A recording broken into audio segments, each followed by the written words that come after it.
नमस्कार। आज हम एक बहुत ही जरूरी सवाल पर बात करने वाले हैं। एक ऐसा सवाल जो आज हर किसी के जहन में है। दुनिया भर में जो बड़े बड़े संकट चल रहे हैं, हमारे देश की जो नीतियां हैं, हमारी आर्थिक जरूरतें और इंसानी हक, इन सब के बीच आखिर एक सही बैलेंस, एक सही संतुलन कैसे बनाया जाए। देखिए, ये कोई किताबी सवाल नहीं है, बल्कि आज हमारी दुनिया के सामने जो सबसे बड़ी चुनौतियां हैं ना, ये उनकी जड़ है। तो चलिए आज इन्हीं एक दूसरे से जुड़ी कहानियों की गहराई में उतरते हैं और देखते हैं कि जो आंकड़े हैं वो असल में क्या हकीकत दिखा रहे हैं। तो सबसे पहले चलिए सबसे बड़ी तस्वीर देखते हैं। हमारे प्लैनेट का, हमारे ग्रह का हाल क्या है, क्योंकि हमारी बाकी सारी कहानियां वो यहीं से शुरू होती हैं। तो एक तरफ हैं बड़े बड़े लक्ष्य जैसे कि पेरिस एग्रीमेंट, और दूसरी तरफ है जमीनी हकीकत।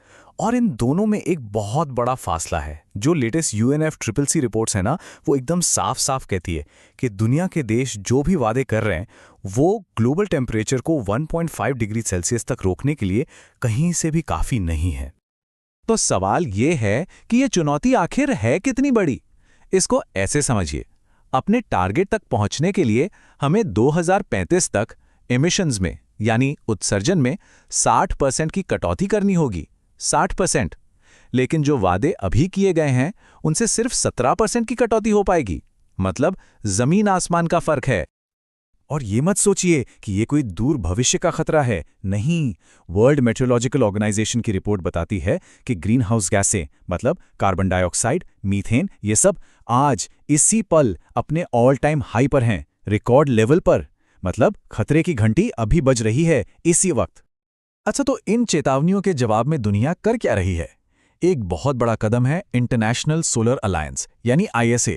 ये भारत और फ्रांस की एक पहल है जिसका हेडक्वार्टर भी इंडिया में ही है, और इसका मकसद है पूरी दुनिया में सोलर एनर्जी की क्रांति लाना। और हाँ, ये सिर्फ कागज पर की गई बातें नहीं है। ISA असल में जमीन पर काम कर रहा है। चाहे वो सोलर पैनल के कचरे का मैनेजमेंट हो या फिर एक ग्लोबल सोलर ग्रिड बनाने जैसा बड़ा प्रोजेक्ट, ये सब इसलिए ताकि एक पूरा सोलर इकोसिस्टम तैयार हो सके। चलिए अब ग्लोबल पिक्चर से हटकर थोड़ा जूम इन करते हैं और भारत पर नजर डालते हैं कि यहाँ क्या कदम उठाए जा रहे हैं और हमारे सामने क्या चुनौतियां हैं। तो भारत ने भी क्लाइमेट चेंज से निपटने के लिए एक बहुत बड़ा एक महत्वाकांक्षी लक्ष्य रखा है। अपने नेशनल कमिटमेंट जिसे NDC कहते हैं, उसके तहत इंडिया का प्लान है कि 2030 तक देश की लगभग आधी बिजली 50% नॉन फॉसिल फ्यूल सोर्सेज से आएगी। मतलब कोयला वगैरह से नहीं। ये एनर्जी सेक्टर में एक बहुत बड़ा शिफ्ट है।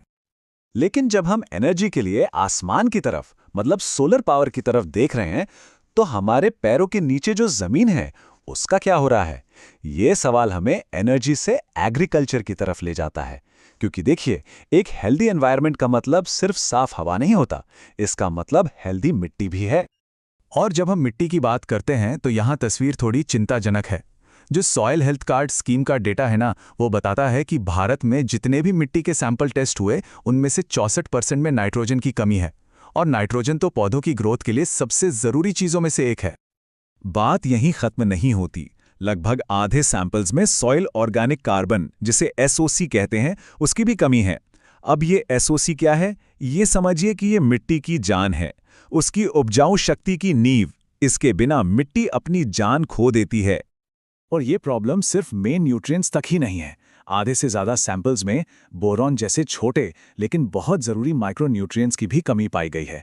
ये सब मिलकर हमारी फूड सिक्योरिटी के लिए, हमारी खेती के भविष्य के लिए एक बहुत बड़ा खतरा है। तो सवाल ये है कि इससे बाहर निकलने का रास्ता क्या है? देखिए, समाधान हमारे सामने है। मिट्टी की टेस्टिंग को और बेहतर बनाना होगा। फर्टिलाइजर सब्सिडी में सुधार करना होगा ताकि सही खाद इस्तेमाल हो, और बायोचार्ज जैसी नई टेक्नोलॉजी को बढ़ावा देना होगा जो मिट्टी में दोबारा जान डाल सकती है। अच्छा, अब पर्यावरण और जमीन की बात से आगे बढ़ते हैं और उस आर्थिक इंजन पर आते हैं जो इन सब पर चलता है। और यहाँ खासकर भारत के सर्विसेज सेक्टर में हमें एक बहुत बड़ा विरोधाभास, एक पैराडॉक्स देखने को मिलता है। ये पैराडॉक्स क्या है? देखिए, सर्विसेज सेक्टर हमारे इकोनॉमी का 55% हिस्सा बनाता है, मतलब आधे से भी ज्यादा। लेकिन जब नौकरियों की बात आती है तो ये सिर्फ 1/3 जॉब्स ही दे पाता है। इसका सीधा मतलब क्या हुआ? पैसा तो बहुत बन रहा है, पर उसके मुकाबले नौकरियां उतनी नहीं बन रही। अब इसको समझने के लिए हमें सर्विसेज सेक्टर के दो चेहरों को देखना होगा।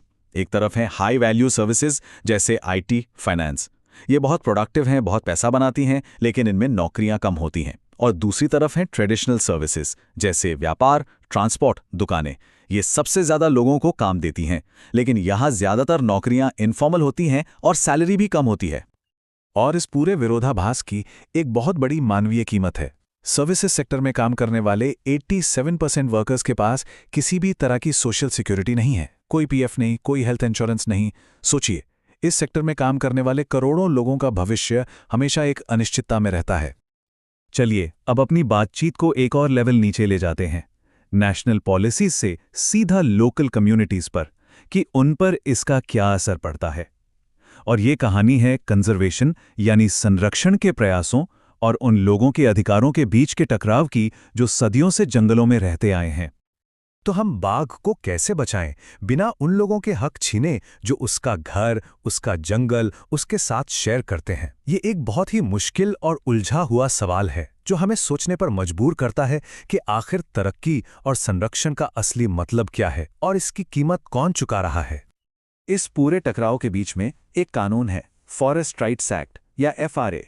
यह कानून बिल्कुल साफ साफ कहता है कि जंगल में रहने वाले लोगों को अगर हटाना है तो वो उनकी मर्जी से होना चाहिए, पहले उनसे पूछकर, उनकी सहमति लेकर, जबरदस्ती नहीं। लेकिन कानून में जो लिखा है और जमीन पर जो होता है उसमें अक्सर फर्क होता है।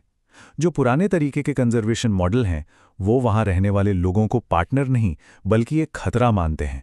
उन्हें वहां से हटाने और जंगल में जाने से रोकने पर उनकी रोजी रोटी छिन जाती है और वो विकास की दौड़ में और भी पीछे छूट जाते हैं।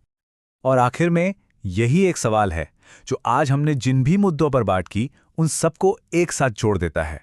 चाहे हम क्लाइमेट चेंज से लड़ रहे हों, अपनी मिट्टी को बचा रहे हों, एक बेहतर इकोनॉमी बना रहे हों या फिर अपनी वाइल्ड लाइफ की रक्षा कर रहे हों, असली चुनौती एक ही है। हम ये कैसे पक्का करें कि हमारे जो भी सॉल्यूशंस हैं वो सिर्फ असरदार ही ना हों बल्कि सबके लिए बराबर और इंसाफ से भरे भी हों।